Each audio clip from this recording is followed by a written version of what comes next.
Oh hi everyone and welcome back to Dual Wisdom. I'm your host SVG and today we have yet another unboxing video, and this time around it's kinda unique unboxing because this unboxing wasn't really planned. What happened was that I was in a store going to buy the Google Chromecast, but what happened was that the shopkeeper over there told me that there were two options. One obviously was the Google Chromecast that's been around for a while. The other one was the Amazon Fire TV. The Amazon Fire TV also, if you've already known of it, is also been there for a while now, but the thing that I've got today is not just Amazon Fire TV in its own, it's kind of like a version 2 to that. So what this thing is, let me show you. This is the thing. What it says is that it is the Fire TV stick with voice remote. Now that's kind of like the biggest addition in this one, because the previous Fire TV didn't really have a voice remote. It did have a remote, but then again you couldn't really speak your commands on it itself. You used to have this app on your smartphone using which you could access Alexa. That is the voice assistant for Amazon Fire TV. But what happens is now you can basically say all your voice commands through the remote itself. So yeah, there are a couple of voice commands. I actually looked into it, and yeah, this seems really interesting, guys. So first we're going to do the unboxing, and then we're going to check it out on the TV to see how it performs there. Plus, we're also going to give a short review. So, without any further ado, guys, let's get started. Back to the action. So, yeah, guys, here we have the Fire TV stick with voice remote, and yeah, I'm really excited to dive into it. So that's what we are going to do here.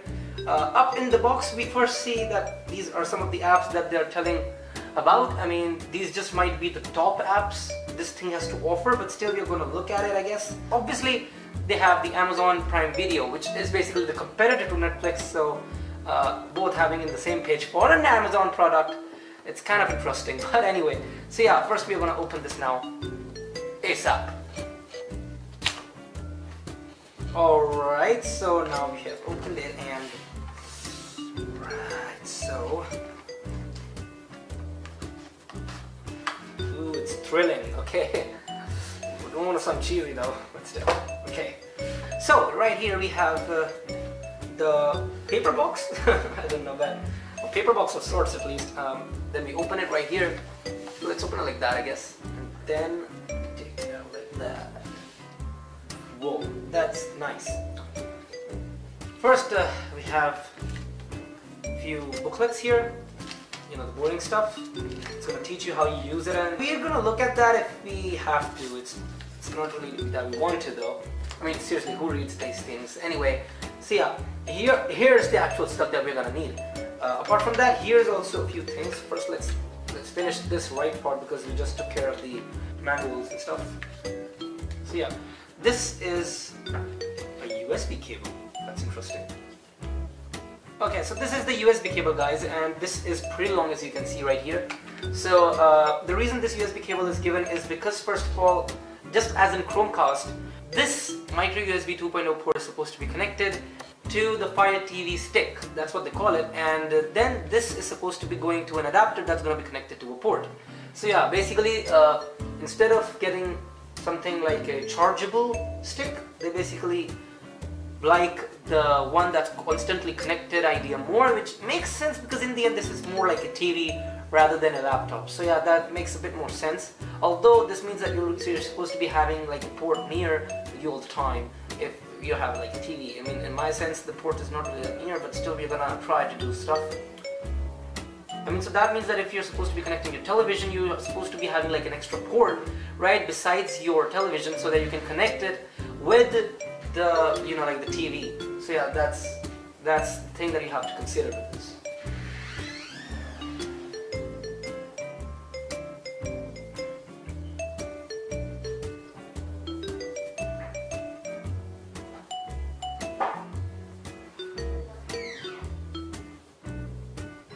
Alright, so moving on, we move on to the next item here, and I think that this area is done. Oh no, it's not. Okay, so here we have something else. Okay. Right, now this area is done. Okay, so this seems interesting. This is a male to female HDMI cable. I'm pretty sure this is supposed to be used in case your television has the HDMI port behind the television. That is in case of the older televisions, though it happens in some of the televisions even today, But yeah, this is what's going to be used. Basically what's going to happen is that this end is going to be connected to the back side, because your stick just cannot fit the back side of the television. So this is supposed to be connected to the back side of the television, and then this is supposed to be curved at that, and then your stick is supposed to be connected over here. So that's kind of intelligent. I'm not really sure if that comes on with the Chromecast as well, but it does with this as here. Now we move on to the left side here, and first take out the remote, and as you can see, it is completely packed. Here is the remote, and it shows how to insert the batteries, which are also given right here, as you can see. So first seal, take it out, like that. And as you can see here, there's another basically film placed right here. Here are some of the buttons that might come in handy, which is play, pause, forward, rewind. This might be the menu button, the back, the home button, which is kind of reminiscent to the you know, like the smartphone buttons that you have on your phones. And then you have this trackpad kind of thing that's going to be used to navigate through the whole menu. And then this is the new feature that's been added in this version, which is the basically the assistant, the voice assistant button, using which you can basically summon Alexa right here on the remote itself. It's kind of amazing, because previously what you needed to do was have an app, which I'm going to show you. It is available on the App Store and the Play Store, but basically that's what you had to do before, because you had to install that app on your phone, and only then you would be able to use Alexa. But now they've basically integrated that in the remote itself, which is kind of intelligent and a better idea. This is a clean remote in itself, and looks kind of nice. Now we're going to move on to the next item here. This is the HDMI stick that's going to be connected to your TV, and it's going to be connected at all times, and it's going to be the basic thing that's going to be used by you to basically activate the Fire TV on your normal regular TV. So yeah, first we remove this again, take it out. So yeah, here we see that it's Amazon written here. Here is the place where the micro USB is supposed to go, and yeah, this is the obvious place where you're supposed to be connecting it to the TV. And so yeah, this is kind of light. Not that it really matters, but it is. So yeah, that's one thing. Alright, so moving on, we take out the cells here, the white and yellow cells, which are obviously of Amazon. So yeah, that's the basic color scheme of Amazon right there. So they also make cells, that's news. So yeah, as you can see right here, it says Amazon Basics. And do you even have like an Amazon Advanced thing going on here? I don't know. But yeah, that's the thing, guys. Here are the two cells, and these AAA batteries are going to be connected, or rather inserted in your remote, and then you're going to be using it to control the Fire TV. So yeah, let's keep it here, and let's move on to the last item in the box, which is the adapter, obviously. So this, my friends, is the Amazon adapter, as it says right here. And yeah, so yeah, that's basically it, guys. This is it. And now, as you can see, this is completely empty, so we don't need this anymore. So yeah, basically these are all the things that are going to come with the Fire TV when you get it. And yeah, that's a lot of stuff right there. Alright, so right here we see that we have the Amazon Fire TV app, although I'm not sure if I'm going to use it or not, because I have the remote right now. But still, I have it on my phone just to show you guys how it looks, and it's available on the App Store. Alright, so once we dive into this Fire TV, the first thing we see was Amazon, as you just saw here. And after that, there should be animation for yes, the Fire TV stick. That's the standard time that it mostly takes for booting up, I guess. Well, I've already done the basic setup for the whole thing. So this is the thing that you see after you've done the setup. The setup is not really that long. It just asks you for, you know, like what's your Amazon account, what's the email address, what's the password, and then if you want to connect it to a Wi-Fi connection maybe. So these are all the things that it mostly asks. Otherwise, what you see here is the home section of the screen, and this is the remote, and this is basically going to be used for the navigation. So when we do use it to navigate, so this is what it looks like. And yeah, it looks really decent. I mean, the design is kind of like the normal design that you would have hoped to find in maybe your tablets. So this is kind of reminiscent to the Metro look of Windows 8 or Windows 8.1. So that's what it reminds me of at first sight. And it's basically divided into subsections, as you see here. So you can navigate through them, and then you can move right or left, and you can basically select any option rather. This for the Prime users, these are top free games if you have any, and there it displays you the games that you already have. Your apps, yeah, here.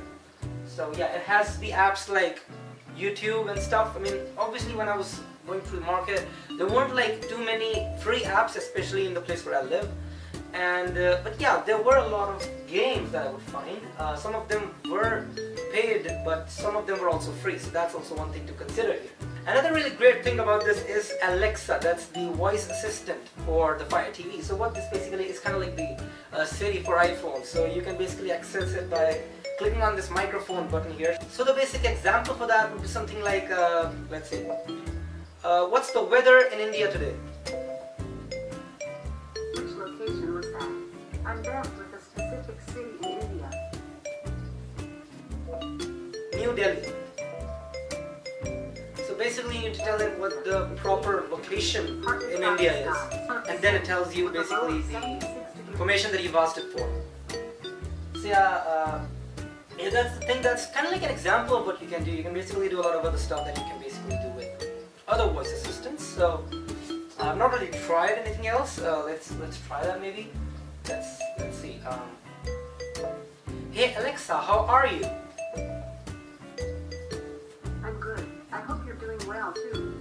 Now another really great thing about this is that this basically turns your TV into a smart TV, which means that now you can do screen mirroring if you weren't able to do that. I mean, this TV that I'm using for this example, it isn't a smart TV. So this feature was not available on this one. So now you can do that, and I'm going to show you that right now. Let me just show you.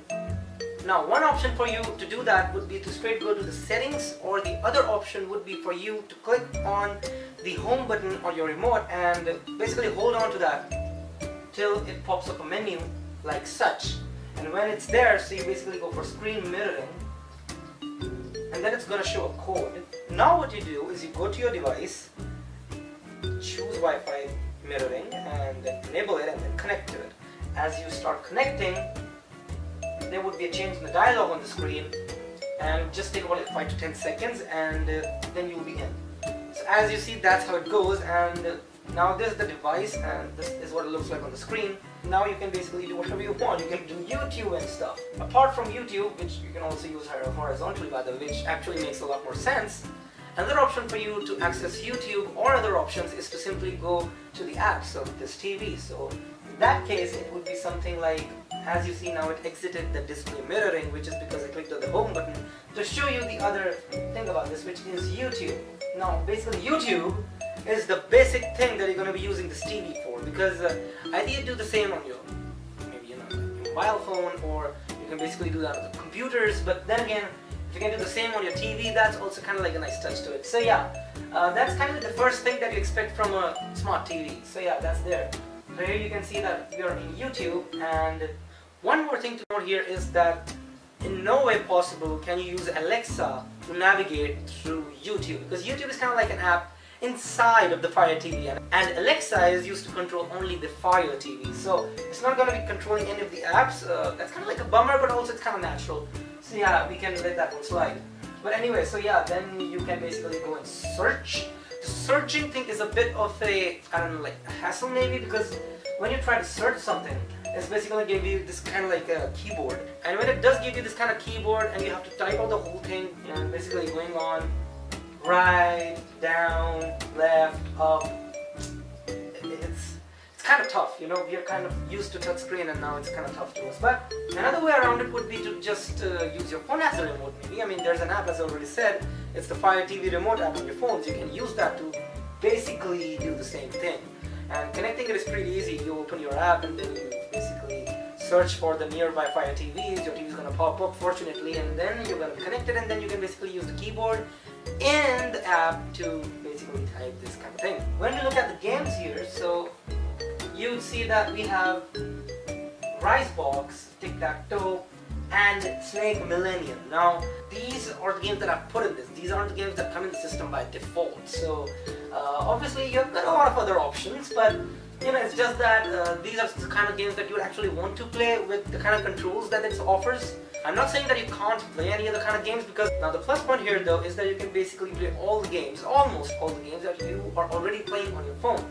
The example for that would be something like these games. For example, Crossy Road. It's kind of famous. It's kind of like a perfect game for these kind of controls. Then you've got Hungry Shark. You've got Asphalt 8. Now that's something, right?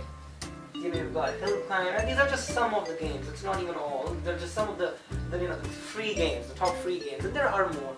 One other attraction that I've found a lot of people playing on this TV is the Deer Hunter games, because you've got 2 of them. Obviously, the biggest thing you're going to be using this TV for is video streaming. Now that we've come to this part, that's the interesting one. One thing that I've already told to you people is that you can use YouTube for video streaming, but there's also some other things that we can look at. For example, when you look here, these are basically the rent or buy options. These are the movies that you can rent or buy. That's basically because these movies are kind of new. The other thing that you can do here is basically watch all the free TV shows and movies that Amazon Prime has to offer, because basically without a subscription, there's not really much to watch in this. So basically you want to have a streaming subscription using which you'll be able to actually view stuff. Otherwise, the things that are free on this, with ads obviously, they aren't really worth that much. So I'm just giving my honest opinion on this. Another thing that this thing actually promises is goodbye to buffering. Now that's a big statement to make. Obviously, if you're on a slow connection, this thing is something that would have tortured you for the biggest part of your life. Let me give you an example here. If I were to play maybe this video, for example. So what normal videos in YouTube would do is basically buffer the video if you have a slow connection. What would happen here instead is that once it's buffered, it's not going to buffer in the middle of the video, even if, as stated by the company, you have a slow connection. So that's a big statement to make, and it's been working so far as I've been seeing it, you know. So if that's the case, I'm pretty impressed. So thank you guys for staying till the end of the video. I hope you liked it, and if you did, please click that big subscribe button right around the corner. Also, while you're at it, do make sure to click on the bell icon near the subscribe button. It really helps me reach you via my videos. Now guys, if you have any question regarding the Fire TV, all in all, anything that you think that might be quizzing you about it, or you should buy it or not, just let me know in the comment section below and I'll make sure to answer you on those things. Apart from that guys, do make sure to check out the other 2 videos below, here and here. If you like this one, I hope that you did. Do make sure to check out these 2 as well, because they are pretty cool as well, as for me at least. So yeah guys, share the video if you haven't, and do make sure to check in again guys, and so you Techie Live.